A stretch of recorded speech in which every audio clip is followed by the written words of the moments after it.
Hi everyone, today I'm doing a second ferment of my kombucha because I realized that I've done a video of how to make kombucha for beginners, but I've actually not done another video about how to then flavor it and get it more carbonated and make it really to a really fantastic drink.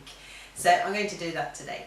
My two favorite things to flavor kombucha with is raspberries, lovely fresh raspberries that will taste so nice, and another flavor I like is oranges, just to keep it simple. And it's also because of the kids, they really like these flavors.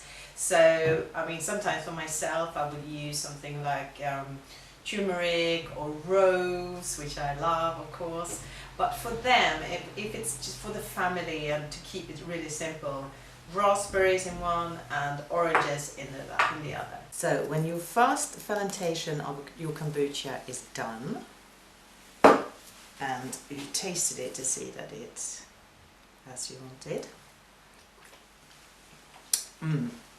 yeah, that's lovely.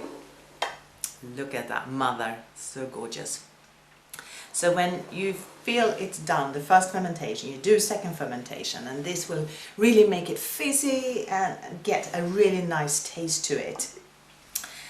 So the first thing I do is to remove the mother.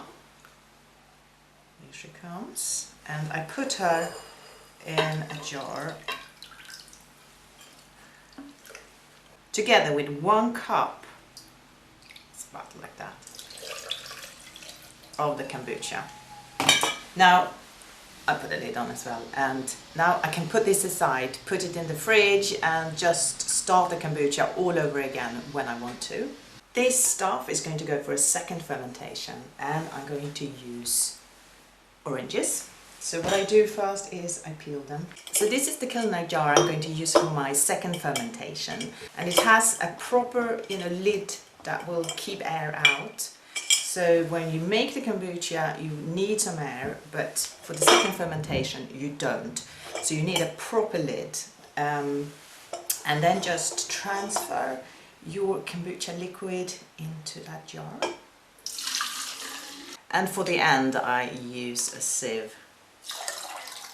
Oh, there we go. Oops. Leave a little bit of air at the top of your jar.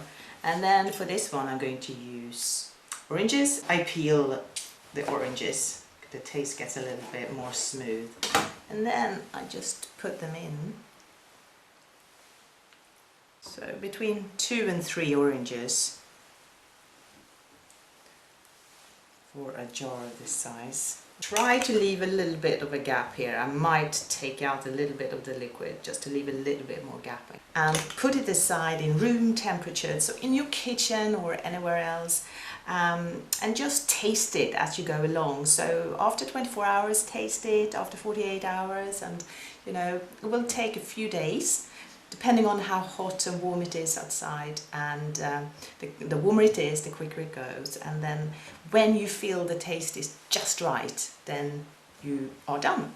So when it's done, you can either just fish out your fruit and just use this one to keep it in this one in the fridge, but I think it's so big, this one, so I'm basically going to put it in a smaller one.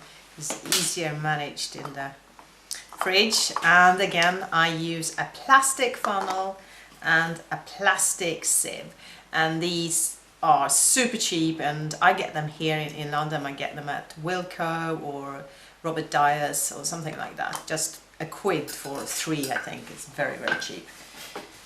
So I'm just fishing out my fruit,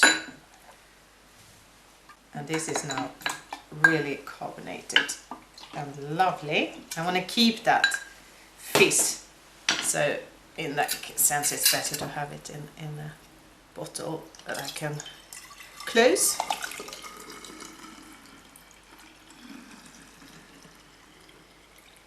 Oops, ding dong. That was close. And why shouldn't you drink kombucha in a champagne flute? There's no reason why not, because it is fizzy and lovely. Cheers! Yeah, so there you have a super lovely drink that you made all by yourself, and it's so full of good probiotics, and you made it in your kitchen, and it's cheap in comparison to buying lots of these little pills, which are also good of course, but here you're actually making it yourself. You're taking back your power. So I hope you liked the video, and please like and subscribe if you want to see more of these. Take care, and I will see you next time.